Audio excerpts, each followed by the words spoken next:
In this video, we'll be taking an in-depth look into the schizoid individual's true self. Before we delve deeper, it's important to note that this video provides insights into the general structure and characteristics of the true self in schizoid individuals. However, remember that every individual has their own unique motives, intentions, traits, preferences, interests, and desires.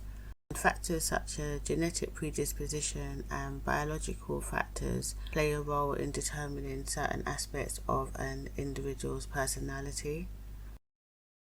For the purpose of this video, I'll be shedding light on some of the early developmental factors that contribute to the schizoid inner state of being. Although there's more to this subject than I'll be covering today, and future videos will focus more specifically on this topic area, especially in regard to the environmental and parental influences that shape the development of a schizoid individual. This video will primarily center on exploring the inner workings of the true self within the schizoid individual's mind. I've also included a timer on significant slides so that you can pause the video and take time for observation.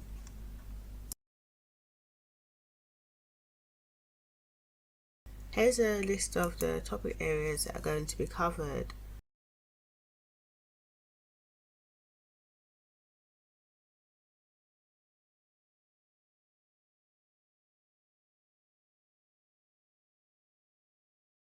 Also note that this video is being made in reference to the primary schizoid, which I've made a video about, which I shall link in the description below.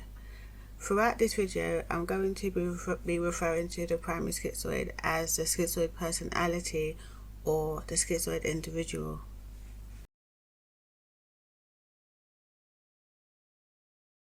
In the Divide the Self video, we explored how the schizoid individual experiences inner fragmentation with pronounced divides between mind and body, thought and emotion, as well as self and others. In the video about the schizoid false self, we saw how the schizoid individual typically navigates the physical and social world through their false self system, which enables the schizoid individual to journey through life incognito. This system tends to align with society norms and adapts according to the person or group that is being interacted with, in order to maintain harmonious social interactions with others. Meanwhile, the true self stays distant, detached, and hidden safely away within an internal sanctuary. Therefore, amongst other things, the true self is protected from being altered by external forces and influences, thus maintaining its integrity. The schizoid aims to protect and preserve their true self by defending it against the external world and all of its influences. In order to deeply understand the true self of the schizoid individual, it's essential to explore the schizoid ego functioning. This differs significantly from that of neurotypical individuals, explaining many of the disparities in how we relate to and interact with the world around us. To do this, we need to look at another divide that occurs within the schizoid individual, and this is that of the libidinal and anti-libidinal ego.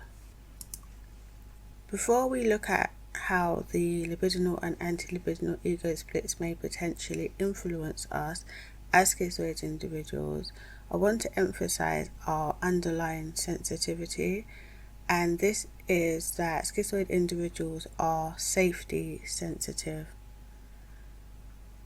This is something that may be conscious or unconscious within an individual depending upon how much depth of self-awareness they have.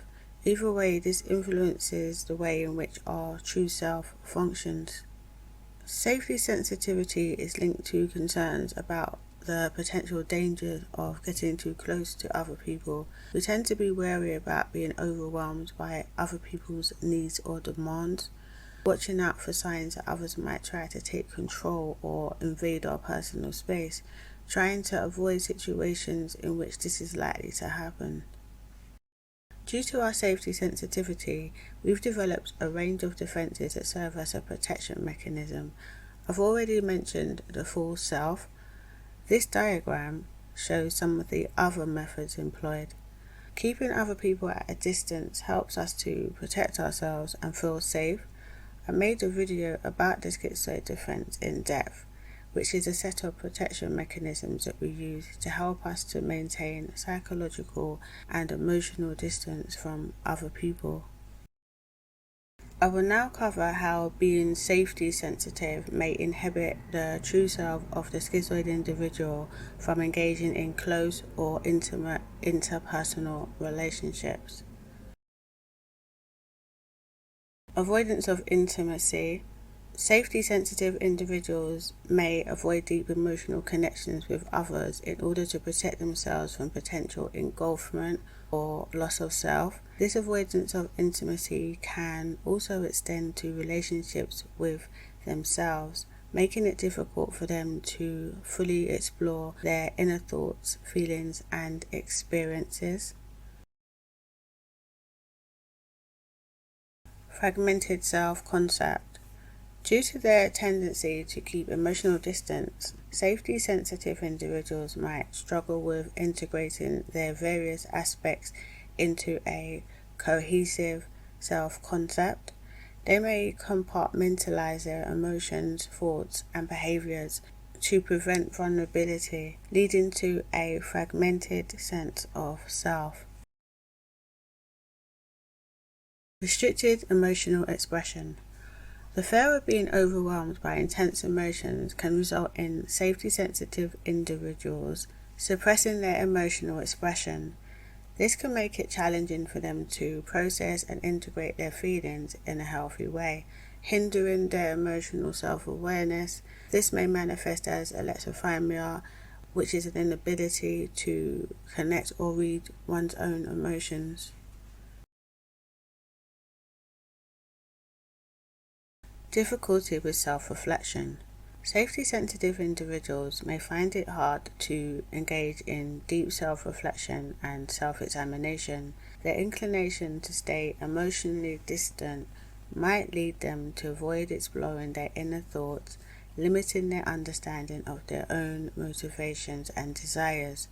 As a result, they may miss out on opportunities for self-discovery and personal growth. Struggle with authenticity. A fear of losing themselves in close relationships can make safety-sensitive individuals cautious about revealing their true selves. This can result in them presenting a facade to others, and even to themselves, making it difficult to authentically express their needs, desires, and vulnerabilities.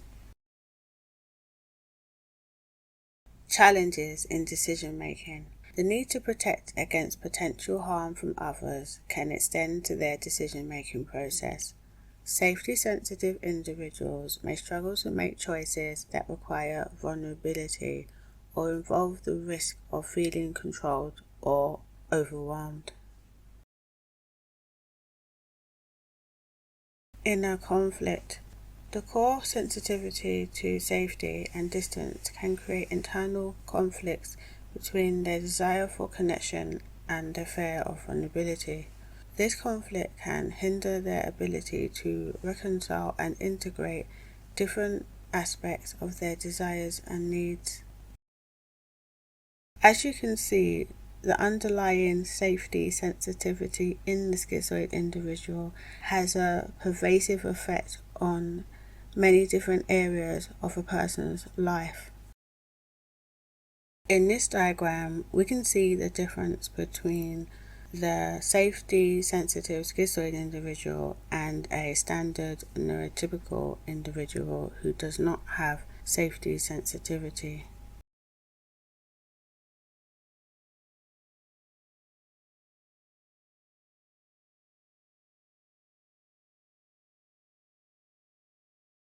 Within the schizoid individual, the true self is hidden away and emotionally detached from the external world. The true self of the schizoid individual is divided into multiple parts, and this is a consequence of the various splits that occur within our psyche when our true selves are trying to protect ourselves from our own emotions as well as from the external world. Also, some splits occur due to us trying to separate negative thoughts from positive thoughts. This is all part of the schizoid defense. The schizoid defense mentioned earlier in this video, these protective mechanisms enable us to create distance between ourselves and others. However, it can also cause us to lose full awareness of the various parts of ourselves, and this can result in the devaluing of our feelings in preference for living more fully within the realms of our own minds. Due to this mind-body split, we become less aware of having emotional needs or what our personal needs are, because the energy of our psyche has been shaped by the need for safety first and foremost. I made a video called Object Relations Theory Made Simple. In this video, I explained how in early development we all start off in a vulnerable state of being. This is called the paranoid schizoid position. During this phase of development, our sensitivity or vulnerability can cause us to feel that our existence may be under some sort of threat from the external world, which can seem like a scary place to us. During this time, we rely on our primary caregiver for providing comfort and support and nurturing in a way that meets our personal needs.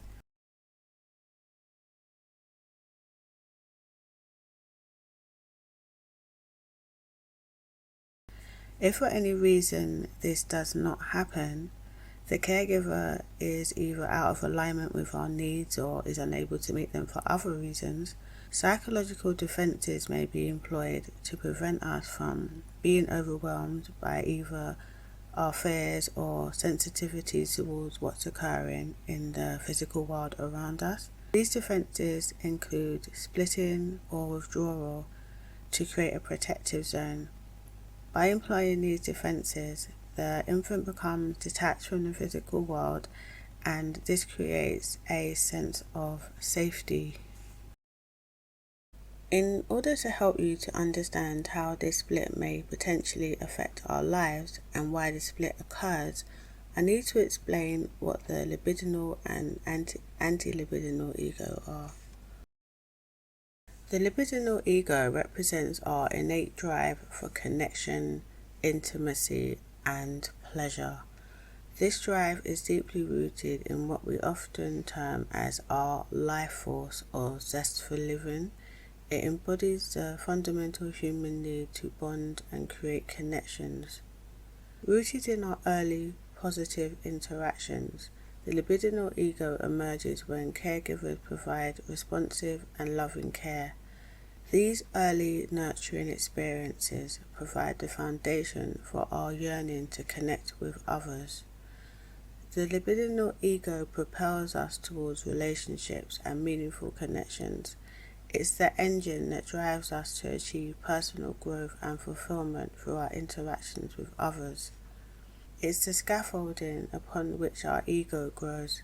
Think of it as the fertile soil that, when cultivated with relationships through object relations, allows the ego to flourish and thrive. Clinically, an imbalance leaning too much towards the libidinal ego can lead to behaviours characterised by an incessant need for validation. A balance with the anti-libidinal ego is essential for a healthy relational pattern. Beyond just sexual energy, the libidinal ego embodies the entire spectrum of human drive towards connection, creativity, and thriving. It's like a magnet always seeking to connect. It's the cornerstone of our ability to love and be loved. Through the libidinal ego, we express our entire self in relationships, seeking mutual growth and affection. The anti-libidinal ego, in stark contrast, works towards suppressing our libidinal desires and needs. Imagine it as an internal authoritarian figure that focuses our internalized rage and hate, pushing away connections and desires. Originating from the experiences of neglect, trauma, or negative interactions, the anti-libidinal ego is the internalized reflection of the environment's failure to support the infant's needs. It's the scar left behind from early negative encounters. Functioning as a defense mechanism, the anti-libidinal ego actively pushes away and suppresses our own needs. It's like an internal alarm system, always on the lookout for potential threats, even if it means sacrificing genuine connections. It's a byproduct of an unsupportive environment. Its emergence often leads to a schizoid condition. It's akin to stunted growth, where the absence of nurturing results in an ego that's incomplete or struggling. From a clinical perspective, the anti-libidinal ego's influence can explain why some individuals consistently push people away, avoid intimacy, or exhibit patterns of self-suppression. Recognizing this can be the key to therapeutic interventions. Operating in direct opposition to connection-driven needs, the anti-libidinal ego can be seen as an internal roadblock. It's the encapsulation of all external negativity that an infant may have experienced. In relationships, the anti-libidinal ego acts like a defensive wall. It's always on guard, trying to shield us from potential hurt, often at the cost of genuine closeness and connection. In order to understand the schizoid true self, it's essential to explore the schizoid ego, which functions differently from the egos of other personalities and significantly influences our interaction with the external world. In typical development, an infant's ego will form attachments with external entities, therefore allowing for a seamless flow of libidinal energies into the world. In particular, the primary caregiver should be the first individual to form a bond with the infant's libidinal ego. However, if defensive mechanisms are activated for self-protection, this attachment fails to occur. The libidinal ego, typically responsible for fulfilling our physical and emotional needs in the external world, is impacted by this absence of attachment. The need for safety overrides other concerns, making the fulfillment of emotional needs from external sources a lower priority. When an infant constructs mental and emotional barriers towards their primary caregiver, the desire for love from external sources diminishes. This alters the perception of life as a space where emotional needs can be externally met. Consequently, instead of seeking connections with people in the external world, the libidinal ego gravitates towards internalized mental representations over external realities. The ego begins to detach from external relationships and aligns more closely with internal objects or mental constructs within the mind. This stands in contrast to the typical function of the libidinal ego, which seeks fulfillment within the physical realm. Rather than forming relationships with the outside world, the libidinal ego starts to self-refer, splitting into two parts, the libidinal ego and the anti-libidinal ego, thus starting to have a relationship with itself. The anti-libidinal ego serves as a regulator, constraining the external drives of the libidinal ego, such as its inherent drive towards the primary caregiver. Initially, the anti-libidinal ego acts as a protector, shielding the self from the perils of the physical world. Over time, however, it morphs into a stern gatekeeper that confines the true self, preventing it from emotionally connecting with the external world, even when fears of the external environment have passed.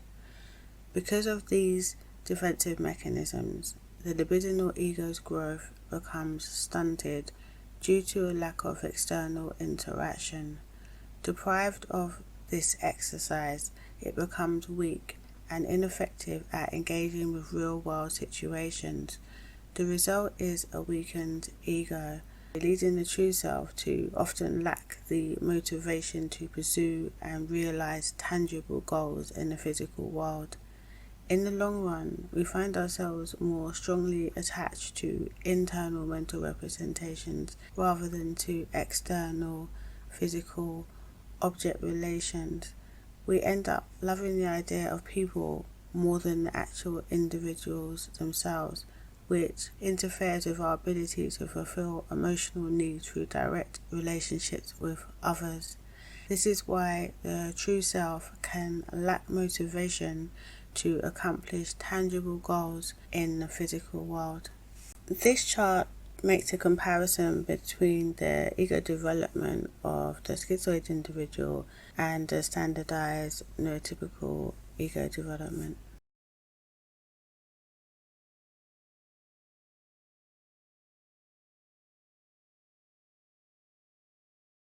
Guntrip's 9 core traits of schizoid personality are used as the criteria for identifying a schizoid individual, as they relate directly to the inner subjective experience of the schizoid personality, as outlined in this video, and these traits are reflective of the true self of the schizoid individual. I've created 3 groups for ease of explanation. We will begin by looking at introversion, withdrawal, and loneliness. Introversion is characterized by an inherent focus on internal thoughts and emotions over external stimuli. For the schizoid, this tendency is magnified. Their ego's inclination towards internal representations, coupled with their unembodied nature, elevates their introverted tendencies, making their inner world paramount. Withdrawal isn't merely about stepping away from social settings or avoiding interpersonal connection. For the schizoid individual, this withdrawal is a deeply ingrained process of detachment from the physical world. Our transcendent nature can draw us deep into a realm of abstract concepts and ideas. The loneliness experienced by the schizoid individual is a profound sense of isolation, transcending the mere absence of social interactions. The schizoid's detachment from the tangible world, propelled further by the anti-libidinal ego, results in an intense, existential kind of loneliness. It's a solitude that's deeply rooted not just in the absence of companionship, but in a fundamental separation from the external world. This is distinctly different from the emotional loneliness that a lot of neurotypical people tend to talk about. Narcissism, sense of superiority, and self-sufficiency.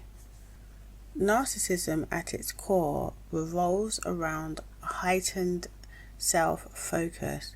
For the schizoid individual, their fragmented and inward-focused world amplifies this self-centricity.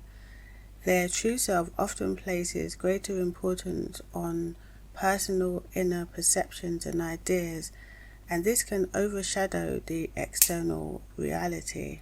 In this case, narcissism refers to the love of the internal representations, thoughts and ideas and maybe theories that are floating around one's mind, rather than feeling that one is seeking attention and supply from other people.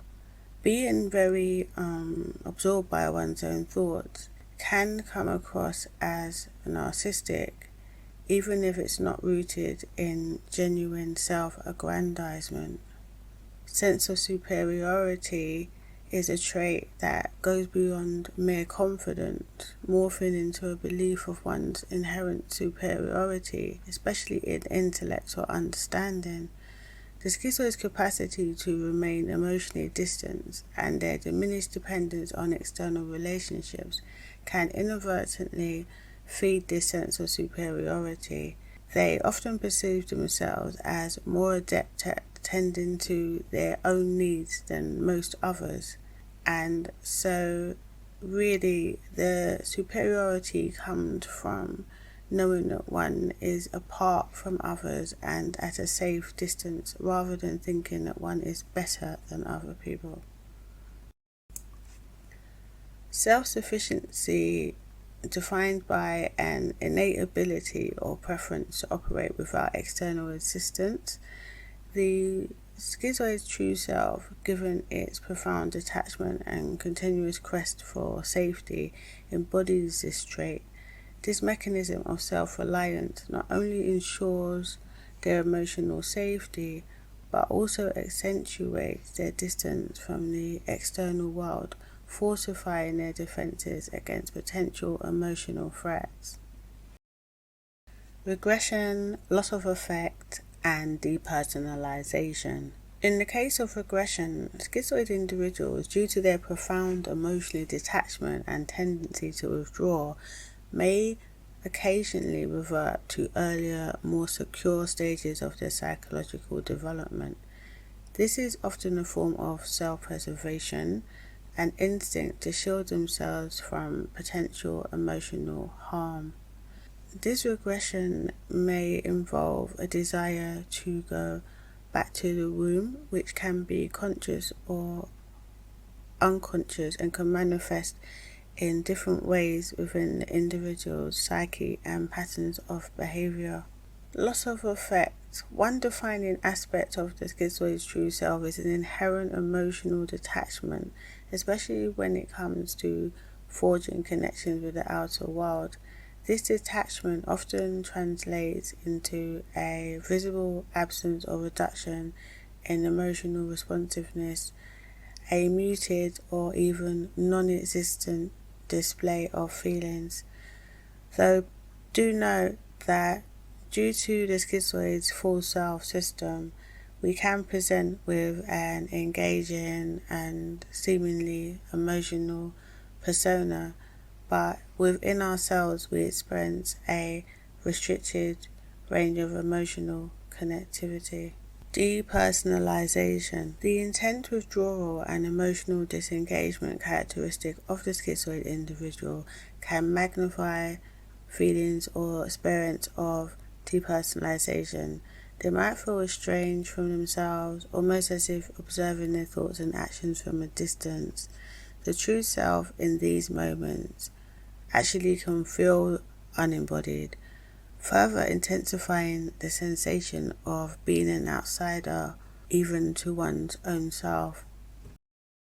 The schizoid personality is deep, with a rich inner world that contains unique intricacies and distinct characteristics, setting it apart from what's often considered typical. But with its idiosyncrasies come inherent strengths and potential benefits. Here's what we can discern about the true self of the schizoid individual and the benefits that this detachment from the physical world offers us. Increased creativity. The schizoid's introspective tendencies and orientation towards internal mental representations offer a fertile ground for creativity. This detachment from the external world allows for unfiltered, uninhibited expression and the generation of original ideas. Philosophical insights. A leaning towards the abstract and the ability to transcend the tangible realm can result in profound philosophical musings. The schizoid mind isn't just lost in thought, it's exploring depths few venture into.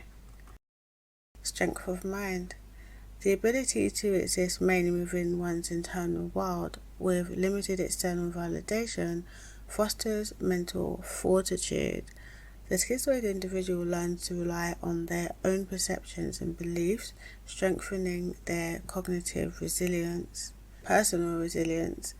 Their inherent self-sufficiency born from emotional barriers and a protective distance from potential external threats endows the schizoid individual with remarkable personal resilience. We're often well equipped to weather emotional storms and adhere to society norms.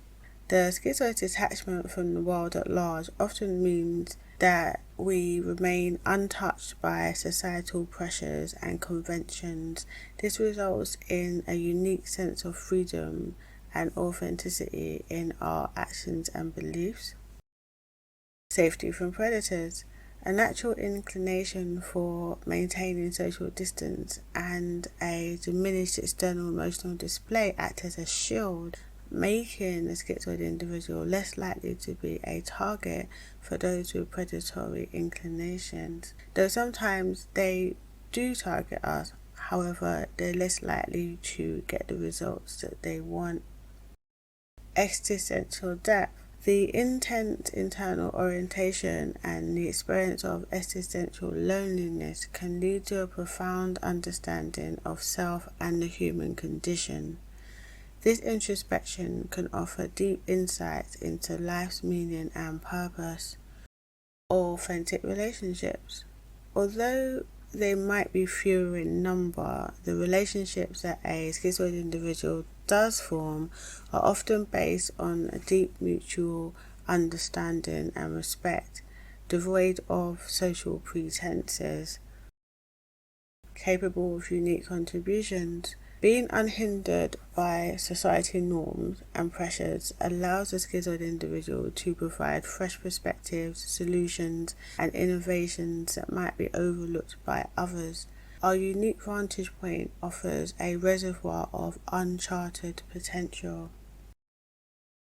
So to summarize, in essence, while the schizoid personality might appear detached and distant, this very detachment offers a vantage point that can result in insight, strengths, and perspectives that are rare and valuable.